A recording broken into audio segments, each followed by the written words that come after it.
یہ کہا جا سکتا ہے کہ جب اکثریت ان کی تحریک میں شامل ہو جاتی اور انہیں قیادت سونپ دیتی اور امیروں کی اقلیت پر اختیار حاصل کرنے کے بعد ہمارے نبی اپنے عہدے اور طاقت کو اللہ کی وحدانیت کے عقیدے کو مسلط کرنے کے لیے استعمال کر سکتے تھے، جس کے لیے اللہ تعالیٰ نے انہیں اپنا نبی مقرر کیا تھا۔ اس طرح سب سے پہلے انسانوں کو اپنے اقتدار کے آگے جھکنے کے بعد حقیقی معبود کے سامنے جھکایا جا سکتا تھا، لیکن سب کچھ جاننے والے حکمت والے اللہ نے اسے اس راہ تک نہیں پہنچایا۔ اللہ تعالیٰ جانتا تھا کہ یہ طریقہ صحیح نہیں ہے۔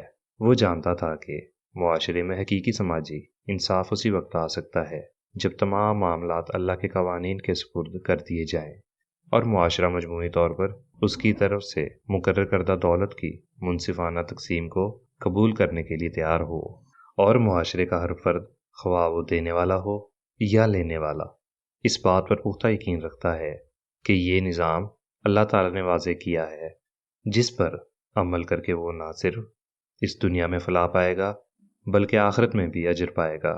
معاشرے کی یہ حالت نہ ہو کہ کچھ حرص میں مبتلا ہوں اور کچھ رنجش میں جل رہے ہوں کہ معاشرے کے سارے معاملات تلوار اور ڈنڈے کے خوف اور دھمکیوں سے طے ہوتے ہیں، جن سے لوگوں کے دل ویران اور ان کی روحیں ٹوٹی ہوئی ہوں، جیسا کہ ان نظاموں کے تحت ہوتا ہے اور اللہ کے علاوہ کسی اور اختیار پر مبنی ہوتے ہیں۔ دعوت رسالت کے وقت عرب کی اخلاقی سطح ہر لحاظ سے انتہائی پست تھی۔ صرف چند قدیم قبائلی سماجی معیار غالب تھے۔ اس زمانے میں جبر کا راج تھا، جیسا کہ مشہور شاعر ظہیر سلمان نے بیان کیا ہے کہ جو ہتھیاروں سے اپنا دفاع نہیں کرتا وہ ہلاک ہو جاتا ہے، اور جو ظلم نہیں کرتا وہ مظلوم ہو جاتا ہے۔ زمانہ جاہلیت کا ایک اور مشہور قول اس طرف اشارہ کرتا ہے، اپنے بھائی کی مدد کرو خواہ وہ ظالم ہو یا مظلوم۔ شراب نوشی اور جوا کھیلنا معاشرے کی روایات تھیں اور لوگ ان عادات پر فخر کرتے تھے۔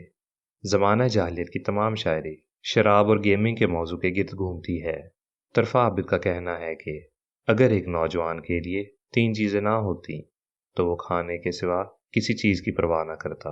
ان میں سے ایک شراب پینے میں میری دوسروں پر فضیلت ہے۔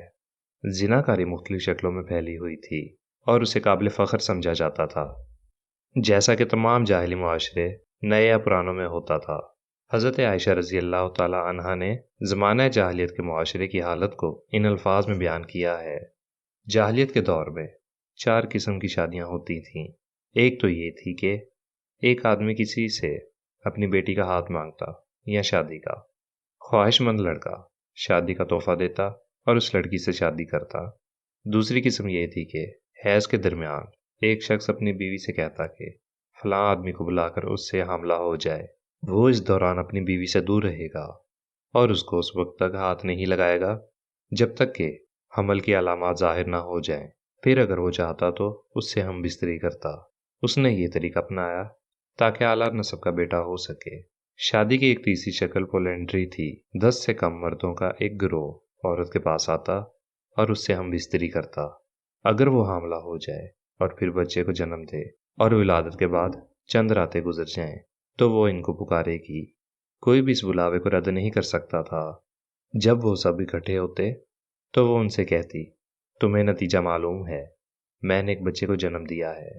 پھر وہ ان میں سے ایک کی طرف اشارہ کرتی اور کہتی، یہ اس کا بچہ ہے۔ پھر بچے کا نام اس شخص کے نام پر رکھا جائے گا اور اسے اس کا سمجھا جائے گا اور وہ اسے انکار نہیں کر سکتا تھا۔ شادی کی چوتھی شکل یہ تھی کہ بہت سے مرد ایک عورت کے پاس جاتے اور وہ کسی کو قبول کرنے کو تیار ہو۔ دراصل یہ طوائفیں تھیں اور نشانی کے طور پر اپنے دروازوں کے سامنے جھنڈا لگا دیتی تھیں، جس کا جیت جاتا ان کے پاس جاتا۔ اگر ایسی عورت ولادت کے بعد حاملہ ہو جائے تو بہت سے لوگ ان کے پاس جمع ہوں گے اور چہرے کی مشابہت کو پہچاننے والے ماہر کو بلایا جائے گا، جس سے بھی وہ بچے کی ولادت بیان کرے گا وہ بچہ اس کا سمجھا جائے گا اور وہ انکار نہیں کر سکتا۔ یہ کہا جا سکتا ہے کہ محمد صلی اللہ علیہ وآلہ وسلم ایک اخلاقی اصلاح کی ایسی تحریک شروع کرنے کے قابل تھے جس سے معاشرے کی پیوریفیکیشن اور خود تشخیص کے اخلاق کی معیارات قائم کیے جا سکیں، جیسا کہ ہر اصلاح کرنے والے کے ساتھ ہوتا ہے۔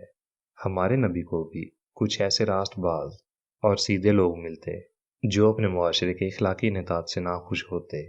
یہ لوگ یقیناً ان کی اصلاحی تحریک میں شامل ہونے کے لیے ان کے پاس آتے۔